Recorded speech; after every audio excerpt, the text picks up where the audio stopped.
নদিয়া জেলার মুরুটিয়া থানার অধীন দিঘলকান্দি গ্রাম পঞ্চায়েতের অন্তর্গত আদিবাসী গ্রাম আউদিয়া। এই গ্রামে এবার দুর্গাপুজো হচ্ছে। মমতা ব্যানার্জির প্রত্যেক পুজোর কমিটিকে 1,10,000 করে টাকা দিয়েছেন, তারাও পেয়েছে এই টাকা।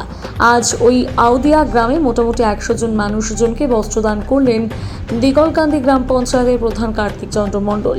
এলাকাবাসী খুবই খুশি প্রধানের এই মহৎ উদ্যোগে। প্রধান বলেন যে আমি সকল মানুষের সঙ্গে আছি, সকল মানুষের পাশে থাকব ভবিষ্যতে।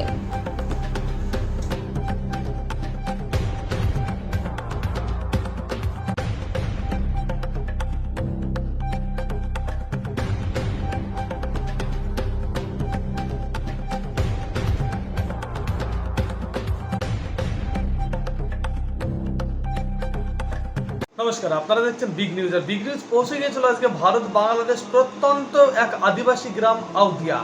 এটি অবস্থিত মুরুটিয়া থানার অধীন দিঘলকান্দি গ্রাম পঞ্চায়েতের অন্তর্গত আউদিয়া গ্রাম। আদিবাসী গ্রাম বললেই চলে। আজকেই সেই আদিবাসী গ্রামে হচ্ছে দুর্গাপূজা।